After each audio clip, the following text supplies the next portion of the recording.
Welcome along folks. As some of you long time subscribers will know, these are not my normal clothes, and that's because I'm not working in the garage today. Instead, I'm going to take you a little tour round about my Z33 version Nismo.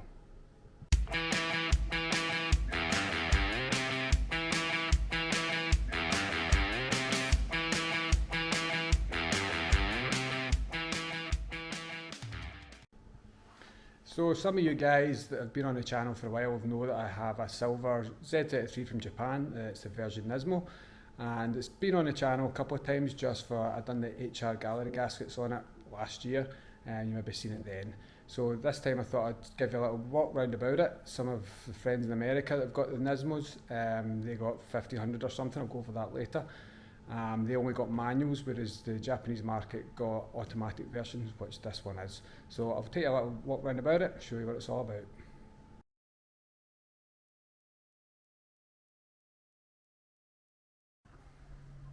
Right, I'll just go over some stats with you now. Bear in mind this is all just stuff off the internet, so whether it is 100% accurate or not, don't shoot me. So the chassis of these cars was sent to Autech to get extra welding done. That's what separates them from the normal 350Z. It had strengthening put in over the kind of A-pillar areas above the doors and along the rear of the strut towers and a few other things. And with doing that, it's strengthened up the chassis. And they also had to put in dampening bars to take away any vibration. So there's one of these in the front bumper here. Let's see if I can see it. I know all the American guys will know all this already because they have them over there, but over in the UK this is the only version Nismo in the UK at the moment. It's been here since 2008. Nobody else seems to have imported them, which is a shame because they're really beautiful cars. If you give us a wee second, I will open the boot and show you the other dampener bar.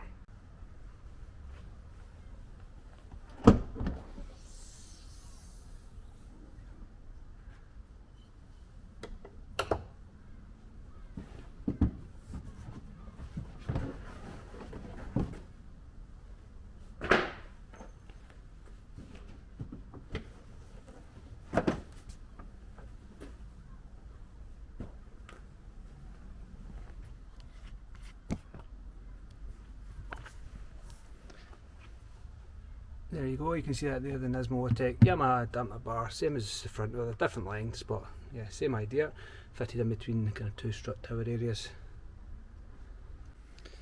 So the car also got Nismo suspension, which consists of some red Nismo springs. You won't really be able to see them under there, and some, I think they're Yamaha shock absorbers. The wheels, so the wheels are Nismo wheels, 5-spoke, the only car that these ones came on. The rears are 19x10s and the fronts are 18x9s, so two different setups, two staggered size setups. It got the same brakes as the GT350Zs as well, the Brembo brakes. What else is on it? So we've got the Nismo exhaust. This has been changed, this car, a little bit. So the Nismo exhaust that came with it would have been the OEM catalytic converters and Y-pipe, and then a Nismo exhaust, centre exhaust and back box. Now I've put sport cats on this car and also a sports Y pipe. I think it's the same centre pipe that's on it, and the back box has been modified before I bought the car. So it still has the Nismo tips on it, but the back box has been made, you see under there, it's been made smaller. So the car is quite nice and loud and noisy, the way I like it. What else we got? Sorry, I'm reading from my list here. So interiors on these cars, they've been tweaked a little bit from standard HRs and the standard Nismos. In America, we get a slightly different. The Japanese cars get a slightly different interior. So these ones are suede in the middle with red perforated. You can see it in the camera, but they're red perforated and leather bolsters and stuff, leather sides, and it's got the red stitching around about. The steering wheel's the same, it's got the same grey leather on it and the red stitching, as have the door cards. So as you can see, grey leather, red stitching, it's really nice, much nicer than the standard 350Z. In this car I have fitted Nismo door sills and some Nismo mats. They never came with it, and these are actually left hand drive mats because it's all I could find at the time without paying silly money. So yeah, this car is the Auto. Now let me just get the phone out and read some stats. I took some figures. So American cars got 613 Nismos. That's what I could find anyway, and they were all manuals, and I think there were 3 different colours. Let me think. Silver, red. They get the red. I don't think Japan get the red. American get red, silver, black. You can correct me in the comments if I've missed something out there. Yeah, they get 613. Japan got something roughly the same. We don't really know because the American ones all got badged and numbered. The Japanese ones didn't. And I have emailed Japan to ask some details and data on the car, and basically they're not going to tell me anything because I'm not Japanese, and these cars should never have been exported out of Japan. That's what I was told. So I would like to know if anybody has any contacts in Japan. I'd like to know how many manuals were made and how many automatics, because the automatics, I'm reckoning it's going to be a few hundred, which makes them pretty rare. These ones have got carbon fibre paddles. I'll take that wee drive shortly and we'll get a look at them in action. So the big thing about these cars obviously is the body kits. They've got the full V3 aero package, which consists of your rear wing, your rear bumper, which when it came out in 2007 I absolutely hated it. I hated it with a passion, and now I think it's one of the nicest things about the car. Yeah, we've got side skirt extensions there as well, and we've got the front bumper. Now the front bumper, the JDM front bumper, doesn't come with the reflectors like the American ones do. It's nice and smooth, and also the JDM cars got your little arch extensions as well. So yeah, that's much of muchness about that. I'll show you the engine. The engine is your HR engine. Let me just stick this here and we'll go talk over it.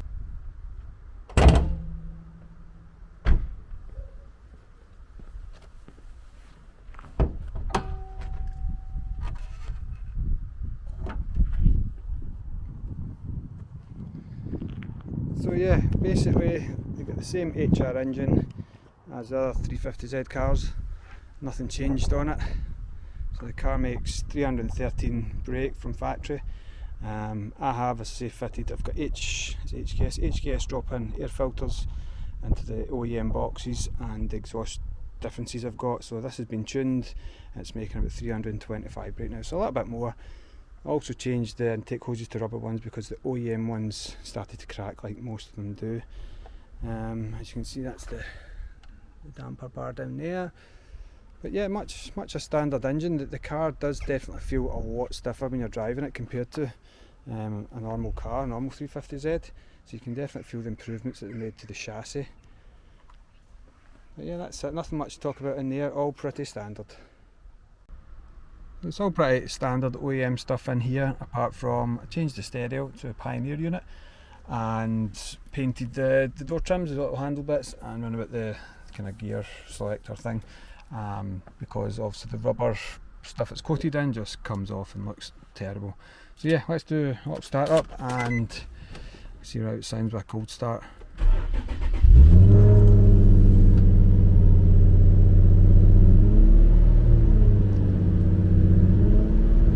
Now I have an engine light on because of the cats. Meant to get it tuned out and forgot, so need to go back in to do that. So yeah, let's give it a little. I'll let it cool up before we warm up before we go too crazy.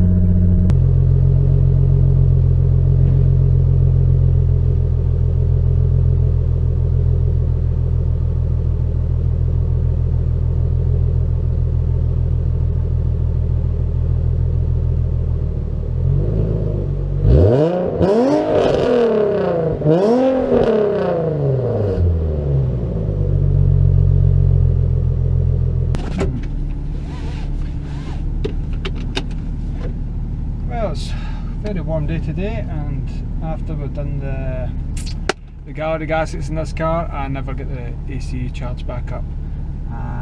The car's only done 36,000 miles from new, so to do the gallery gaskets was a bit of a pain in the butt knowing that the mileage was so low, but at the end of the day it's like a 14-year-old car now, so it is what it is. The gaskets weren't terribly hard to do, albeit they were split maybe 5 or 6 different places, so needed done. So So yeah, let's go for a little drive and show you what it's like.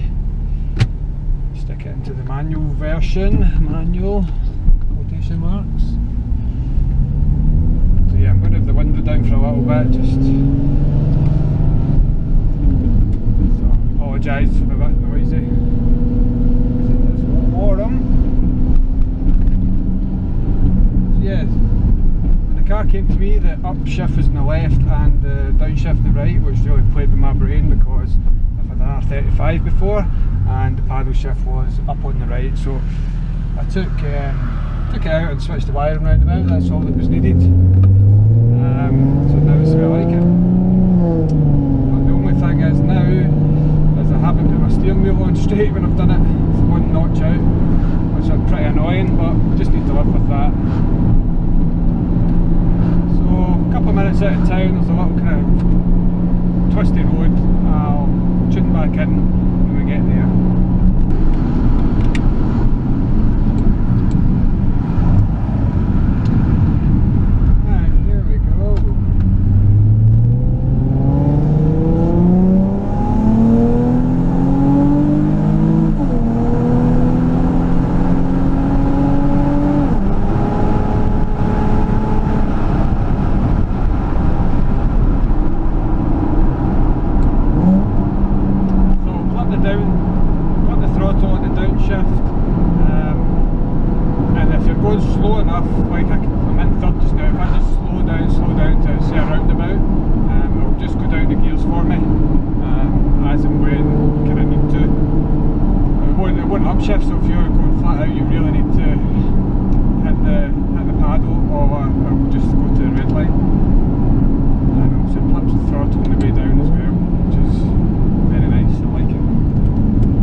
after the car was purchased new. I don't know if they were fitted by the dealership or by the first owner in Japan, but they were here when they came into the UK, and it makes the car best of both worlds. You're stuck in traffic, just stick it in auto and potter about. If you're doing a little bit of spirited driving, they give you a little bit more control, saves you reaching over. You can do the same over here, the plus and the minus, but it keeps two hands on the wheel, and I much prefer it. So yeah, I'll just power back to the house and I'll see you there.